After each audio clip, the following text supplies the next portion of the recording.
आज इतनी भारी संख्या में आप सब लोग यहाँ पे पधारे, पूरा हॉल खचाखच भरा हुआ है और बहुत सारे लोग बाहर भी खड़े हुए हैं।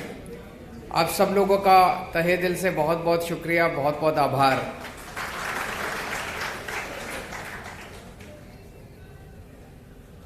मैं आप लोगों से पूछना चाहता हूं कि 27 साल से तो भाजपा है यहाँ पे, उसके पहले कांग्रेस थी। कभी किसी भी पार्टी ने चुनाव के पहले, चुनाव के बाद, सरकार ने कभी आपसे ऐसे आमने सामने बातचीत करी आपकी समस्याएं जानने के लिए? धमकाते हैं बस, कभी आज तक बातचीत नहीं करी। ये पहली बार हो रहा है। पिछले 6 महीने से मैं गुजरात आ रहा हूं। आज हम टेक्सटाइल के ओनर्स के साथ, कर्मचारियों के साथ बात कर रहे हैं। कई सारे पेरेंट्स आए हुए हैं, उनसे बात कर रहे हैं। हमने अलग अलग मुद्दों पे गुजरात के अलग अलग हिस्सों में जाके जनता के साथ बातचीत करी, उनकी समस्याएं समझने की कोशिश करी कि क्या समस्या है, तभी तो समाधान निकलेगा। आज जिस तरह से हम इस चुनावी कैंपेन के अंदर आपसे बातचीत कर रहे हैं और आपकी समस्याएं समझ के उसका समाधान निकालने की कोशिश कर रहे हैं, मेरा आप लोगों को वादा है कि जब सरकार बनेगी तो सरकार भी ऐसे ही चलेगी, बातचीत के जरिए, जैसे चुनाव चल रहा है। जैसे चुनाव के दौरान आपसे बातचीत कर रहे हैं, वैसे ही चुनाव के बाद, सरकार बनने के बाद आपसे बातचीत करेंगे और आपकी समस्याओं का समाधान निकालेंगे। और जैसे वो लोग चुनाव के पहले भी आपसे बात नहीं करते, वो चुनाव के बाद भी आपसे कभी बात नहीं करते। तो मैं सीधे सीधे मुद्दों पे आता हूं। सबसे पहली चीज है, जिस समाज में व्यापारी खुल के निडरता के साथ व्यापार नहीं कर सकता, वो समाज की अर्थव्यवस्था कभी भी आगे नहीं बढ़ सकती। वो समाज गरीब ही रहेगा, वो समाज अमीर नहीं बन सकता। अमीर तो तभी बनेगा जब व्यापार आदमी खुल के करेगा, बिना डर के करेगा। आज आप लोगों ने यहां, इतने सारे लोगों ने आने की हिम्मत करी। आपकी हिम्मत की मैं दाद देता हूं।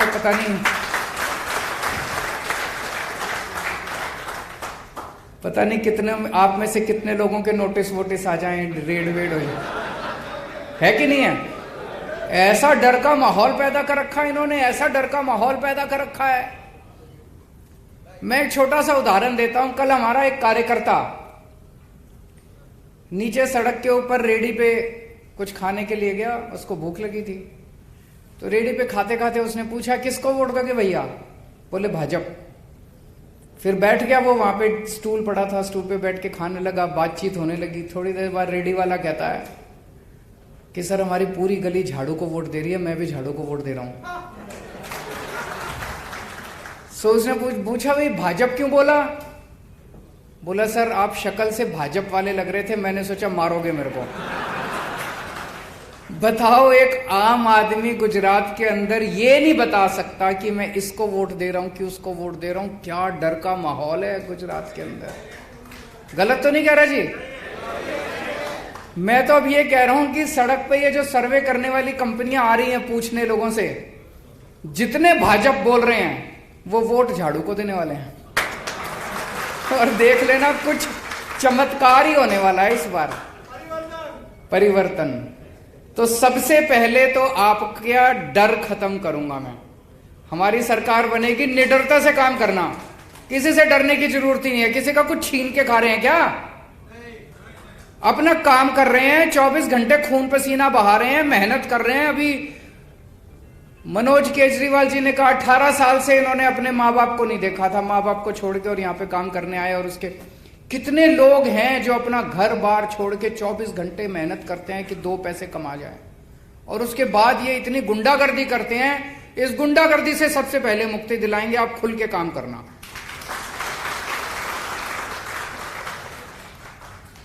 सम्मान देंगे आपको। मैं बहुत बड़े बड़े व्यापारियों से मिला, सब कहते हैं जी जिंदगी में पैसा तो बहुत कमा लिया, लेकिन जैसी ये सरकारें हैं, सरकारें ऐसे करती हैं जैसे कोई हर व्यापारी चोर हो, इस तरह से ट्रीट करती हैं। टैक्स डिपार्टमेंट वाले भी, ये भी वो भी ऐसे करते हैं जैसे कोई चोर हो। एक व्यापारी 24 घंटे मेहनत करके अपने घर के बच्चों के लिए पैसे कमाता है, उसमें से टैक्स देता है, दान पुण्य का काम करता है, धर्म का काम करता है, समाज को पालता है। तो सबसे पहले आपको डर दूर करेंगे, दूसरा आपको पूरी तरह से सम्मान, तरह तरह से सम्मान दिया जाएगा सरकार की तरफ से कि हमें गर्व है, देश को गर्व है आपके ऊपर। रेड राज बंद करेंगे। दिल्ली में बंद कर दिया रेड राज, कोई इंस्पेक्टर रेड मारने नहीं जाता, किसी डिपार्टमेंट का कोई इंस्पेक्टर किसी को नहीं भेजते हम। मेरा अपना यह मानना, ये जितने रेड मारने जाते हैं, ये कोई व्यापारी से टैक्स लेने नहीं जाते, ये अपने लिए, अपना घर भरने के लिए जाते हैं, वसूली के लिए जाते हैं। आपको जान के ताज्जुब होगा जी, 2015 में दिल्ली में हमारी सरकार बनी, उस टाइम दिल्ली का 30,000 करोड़ का रेवेन्यू था। फिर हमने सारी रेड बंद कर दी। मेरे को कई अफसरों ने कहा जी ये रेड मत बंद करो, ये व्यापारी चोर हैं, ये टैक्स नहीं देंगे। मैंने कहा भरोसा रखो, व्यापारी खुद मन मर्जी से टैक्स देना चाहता है, वो चाहता है सरकार तंग ना करे। आज भाई साहब 75,000 करोड़ का रेवेन्यू हो गया मेरा 7 साल के अंदर बिना रेड के। तो आपकी सारी रेड बंद, कोई इंस्पेक्टर आपको तंग करने के लिए नहीं आएगा। चौथी चीज जो सबसे ज्यादा अब निकल के आई कि पैसे की धोखाधड़ी। माल ले जाते हैं और पैसा नहीं आता, पूरा का पूरा पैसा लुट जाता है, पैसा फंस जाता है। बहुत सारे ऐसे किस्से मैंने सुने हैं कि ऐसी कई पार्टियां आई, 4-5 महीने तो अपनी गुडविल बना लेती हैं मार्केट में, पहले 2 करोड़ का काम किया, फिर 4 का किया, और फिर एकदम से 20 करोड़ का काम करके और सारा सामान लेके और गायब हो जाती है मार्केट से। होता है कि नहीं होता ऐसे? और कई लोग इस तरह से डूब चुके, उनका सारा पैसा फंस चुका। इसके लिए स्पेशल कानून लेके आएंगे, आपको प्रोटेक्शन देंगे इसके खिलाफ।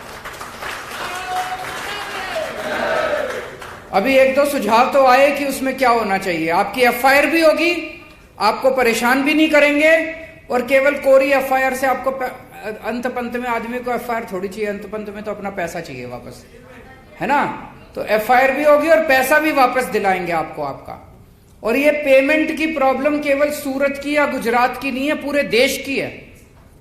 जितने व्यापारी हैं, मैं तो व्यापारी समाज से आता हूं, जितने व्यापारी हैं सब इस पेमेंट की प्रॉब्लम से जूझ रहे हैं। मैं समझता हूं गुजरात के लोगों के साथ मिलकर, सूरत के लोगों के साथ मिलकर एक नया ऐसा कानून लेके आएंगे जो शायद पूरे देश को एक दिशा दिखाएगा, पूरे देश के लिए इस समस्या का समाधान निकल सकता है। आज व्यापारी के सामने सबसे बड़ी समस्या पेमेंट की धोखाधड़ी की है। इसके लिए सख्त कानून बनाएंगे और आपकी पेमेंट आपको दिलाएंगे। 5वीं चीज, सूरत को गुजरात का नहीं पूरे देश का गारमेंट हब बनाएंगे।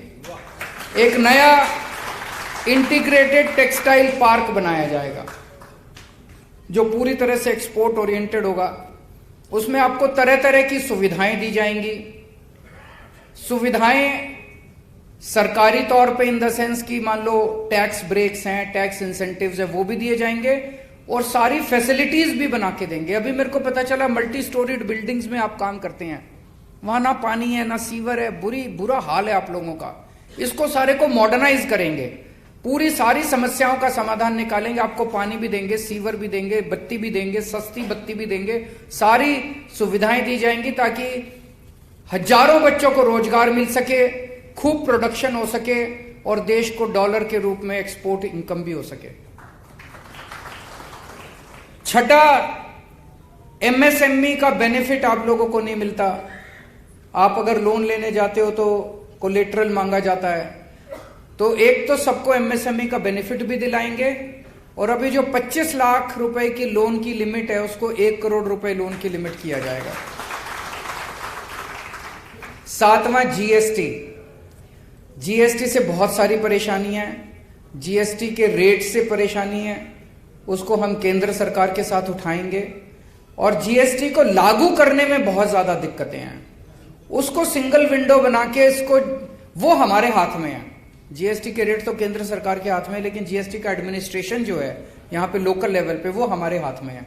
उसको सिंप्लीफाई करेंगे ताकि आप लोगों को जीएसटी को लागू करने में किसी भी तरह की कोई दिक्कत है, परेशानी है, भ्रष्टाचार है, उसको खत्म किया जा सके।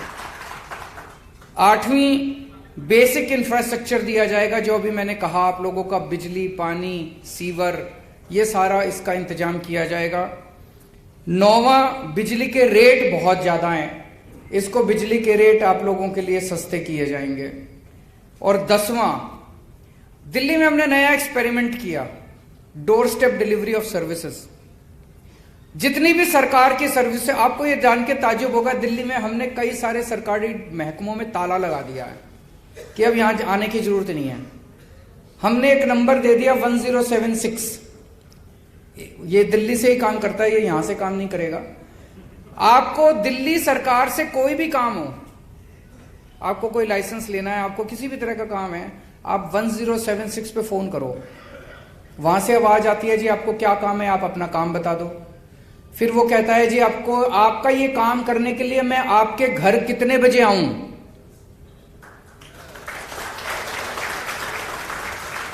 आपको सरकारी डिपार्टमेंट में जाने की जरूरत नहीं है, सरकार आपके घर आके आपका काम करके जाएगी। आप अगर कहते हो जी मैं तो लेट आता हूं दफ्तर से, रात को 10 बजे आना, रात को 10 बजे दिल्ली सरकार से एक अफसर आपके घर आके आपका काम करके जाता है। किसी दलाल के चक्कर काटने की जरूरत नहीं, किसी को रिश्वत देने की जरूरत नहीं, दफ्तर से छुट्टी लेने की जरूरत नहीं, सब कुछ ऑनलाइन है। और जो ऑनलाइन ना कर सके उसके door step delivery of services है। इसको गुजरात में भी लागू करेंगे। आपको किसी दफ्तर में जाने की जरूरत नहीं है, किसी को पैसे देने की जरूरत नहीं है, किसी दफ्तर के चक्कर काटने की जरूरत नहीं है। अपना काम करो, फलो फूलो, यही हम चाहते हैं। आप फलोगे तो देश तरक्की करेगा, और आप अपना धंधा छोड़ के सरकारी दफ्तरों के चक्कर काटोगे तो देश भी कैसे तरक्की करेगा।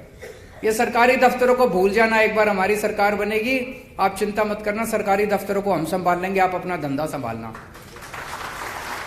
अब 2 बातें और आई। एक तो सुराना साहब ने फीस की बात करी और उनके साथ कई सारे पेरेंट्स आए हुए हैं। आपकी बात बिल्कुल सही है सुराना साहब, सारे स्कूल खराब नहीं है प्राइवेट, लेकिन अधिकांश स्कूलों ने गुंडागर्दी मचा रखी है, बहुत ज्यादा गुंडागर्दी मचा रखी है। कानून के मुताबिक कोई भी स्कूल, जितने स्कूल होते हैं ना, ये कानून के मुताबिक चैरिटेबल ट्रस्ट होते हैं, ये उससे कमाई नहीं कर सकते। कोई भी स्कूल आपकी फीस से कमाई नहीं कर सकता, प्रॉफिट नहीं कमा सकता। हमने दिल्ली में, हमारी सरकार बनी, हमने दिल्ली के सारे स्कूलों का ऑडिट करवाया, फाइनेंशियल ऑडिट। और आपके जान के ताज्जुब होगा, नाम लेना तो ठीक नहीं है, लेकिन अपने मन में सोच लेना, देश के जितने बड़े से बड़े नामी गिरामी स्कूल हैं, किसी के पास 40 करोड़ की एफडी, किसी के पास 60 करोड़ की एफडी, पैसे कमा एफडी करा करा के बैठे हैं, उससे इंटरेस्ट पे इंटरेस्ट कमाए जा रहे हैं, और आपके बच्चों की फीस पे फीस बढ़ाए जा रहे हैं। ये तो गैर कानूनी था। आपको यह भी जान के ताज्जुब होगा, हमारी सरकार जब ऑडिट खत्म हो गया, कई स्कूलों से हमने एफडी तुड़वाई और बच्चों की कई कई सालों की फीस वापस करवाई। ये कोई चमत्कार से कम नहीं था। आज तक इतने बड़े बड़े स्कूल, आप मन में जो भी स्कूल सोच सकते हो सोच लो, उन स्कूलों ने अपने बच्चों के पेरेंट्स के अकाउंट में पैसे वापस करे हैं। ऐसा हुआ है इस देश के अंदर, नहीं तो कौन स्कूल वापस करता है पैसे। कभी लाइब्रेरी फीस, कभी डेवलपमेंट फीस, कभी पिकनिक फीस, कभी ढिमका फलाना ढिमका फीस, फीस पे फीस लेते रहते हैं ये लोग। तो एक ये करा, और उसके बाद हमने ये कर दिया, भाई कोई भी फीस अगर बढ़ानी है तो आप सरकार से परमिशन लोगे। 7 साल से दिल्ली में किसी स्कूल को फीस नहीं बढ़ाने दी हमने आज तक। गौतम साहब ने कहा कि उनकी बच्ची को स्कूल से निकाल दिया गया, तो 2 चीज है सुराना साहब, एक तो सारे गुजरात के लोगों को कह दो हमारी सरकार बनवा दें, अगले 5 साल तक किसी प्राइवेट स्कूल को फीस नहीं बढ़ाने देंगे, ये मेरी गारंटी है। और दूसरा, गौतम साहब जैसे जितने लोग हैं जिनके बच्चों को इन्होंने गुंडागर्दी करके स्कूल से बाहर कर रखा है, सरकार बनने के 24 घंटे के अंदर सारे बच्चे स्कूल के अंदर होंगे।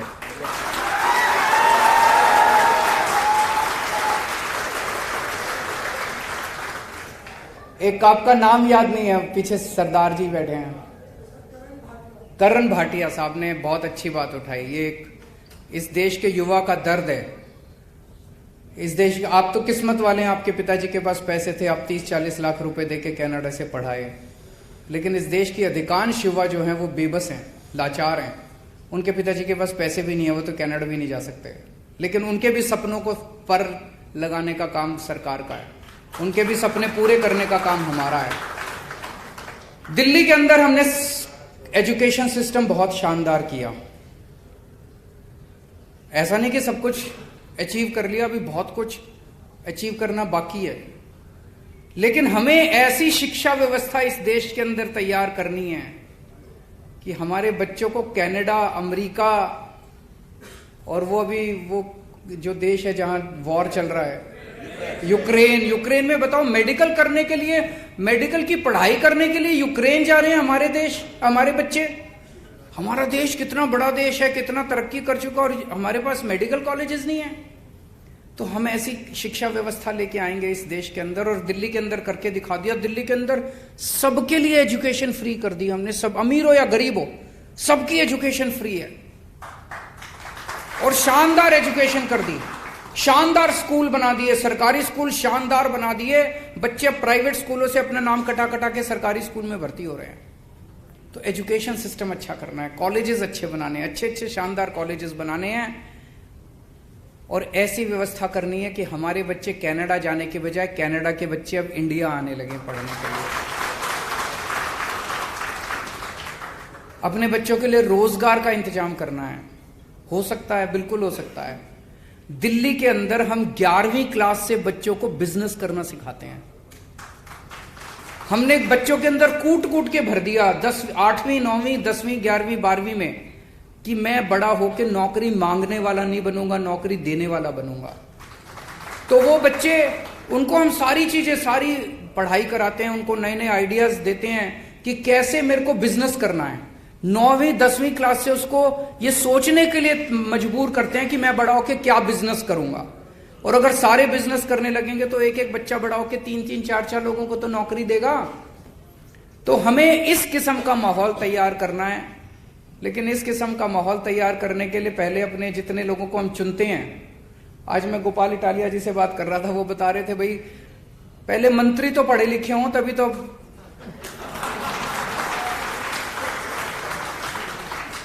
अब अगर हम ऐसे मंत्रियों को चुनेंगे, ऐसे एमएलए को चुनेंगे जो खुद अनपढ़ है, तो वो क्या आपके लिए स्कूल बनाएगा।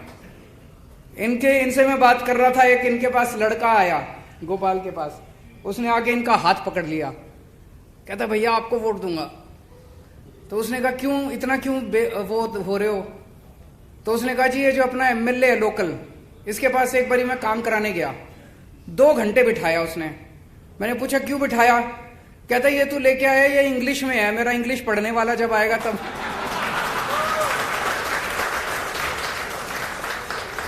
तो यार हम ये नहीं कह रहे इंग्लिश कोई बहुत अच्छी भाषा है, या लेकिन ऐसे लोगों को तो मंत्री को तो अंग्रेजी तो पढ़नी आनी चाहिए, हिंदी तो पढ़नी, चलो अंग्रेजी नहीं गुजराती तो पढ़ ले कम से कम, ऐसा तो हो कम से कम अपना मंत्री। पढ़े लिखों को वोट दो, ईमानदार लोगों को वोट दो। अभी तक 27 साल में आप लोगों के पास कोई वो नहीं था, मौका नहीं था। पहली बार ऊपर वाले की कोई कृपा हो रही है कि ऐसा जबरदस्त माहौल बन गया। सारे लोग मिलके इस बार बदलाव करो, नई सरकार लेके आओ, मिलके तरक्की करेंगे। बहुत बहुत शुक्रिया।